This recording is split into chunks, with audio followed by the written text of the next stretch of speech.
ഫ്രണ്ട്സേ തന്നെയാണേ. അപ്പോഴേ ഞാനിത് എൻ്റെ ഉണ്ണിയപ്പക്കടയിലാണ് കേട്ടോ. ഇന്ന് തിരുവോണ ദിവസമാണ്.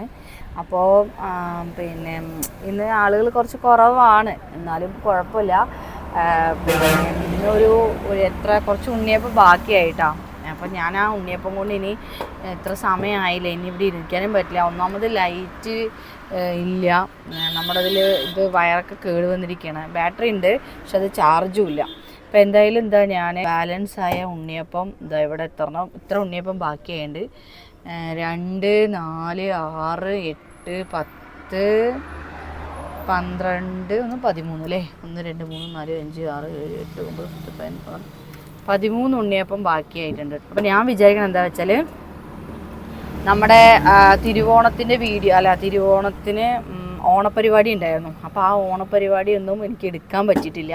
എൻ്റെ കുട്ടികളൊക്കെ അവിടെ കളിക്കുകയാണ്.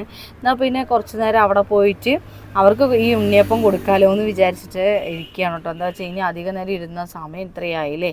അപ്പോൾ ഇനിയിപ്പോൾ എന്തായാലും ഇനി കച്ചവടം നടക്കില്ല. അപ്പം എന്തായാലും കുറച്ച് ഉണ്ണിയപ്പം എത്രയല്ലേ ഉള്ളൂ, അത് നമുക്ക് കുട്ടികൾക്ക് കൊണ്ട് കൊടുത്തു കഴിഞ്ഞാൽ അവരത് കഴിക്കും. ഓരോ ദിവസം അങ്ങനെയാണ്. ബിസിനസ് എന്ന് പറയുമ്പോൾ ഒരു നഷ്ടവും ഒരു ലാഭമൊക്കെ ഉണ്ടാവും. അതിൽ തളരാതെ നമ്മൾ മുന്നോട്ട് പോവുക എന്നതാണ് എനിക്ക് നിങ്ങളുമായിട്ട് പറയാനുള്ളത്. കാരണം ചെറിയ ബിസിനസ് ചെയ്യുന്ന ഒരുപാട് ആളുകളുണ്ടാവും. അപ്പോൾ അവർക്ക് ഒരു ഒരു കോൺഫിഡൻറ്റ് കിട്ടാൻ വേണ്ടിയിട്ടാണ് ഞാൻ ഈ പറയുന്നത്.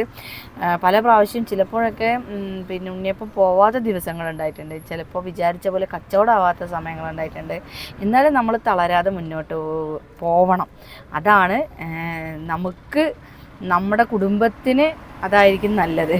നമുക്കും നമ്മുടെ കുടുംബത്തിനും നമ്മളെ തളർന്നു കഴിഞ്ഞാൽ നട്ടെല്ല് തന്നെ ഒടിഞ്ഞ പോലെയാണ്. പിന്നെ നമ്മൾ കിടന്നു കഴിഞ്ഞാൽ നമ്മളുടെ മേത്ത് കയറി ചവിട്ടി അല്ലെങ്കിൽ നമ്മളെ ഇല്ലാതാക്കുന്ന ഒരുപാട് ആളുകളുണ്ടാവും. അപ്പോൾ അതിനൊന്നും നമ്മൾ നിൽക്കാതെ നമ്മളിങ്ങനെ ചിരിച്ചിട്ട്, ഉള്ളിൽ എത്ര സങ്കടം ഉണ്ടെങ്കിലും നമ്മൾ പുറത്ത് ഇങ്ങനെ ചിരിച്ചിട്ട് മുന്നോട്ട് പോവുക. അപ്പോൾ ഇന്നത്തെ വീഡിയോ ഞാനിവിടെ വൈൻഡപ്പ് ആക്കുന്നു. Tata bye.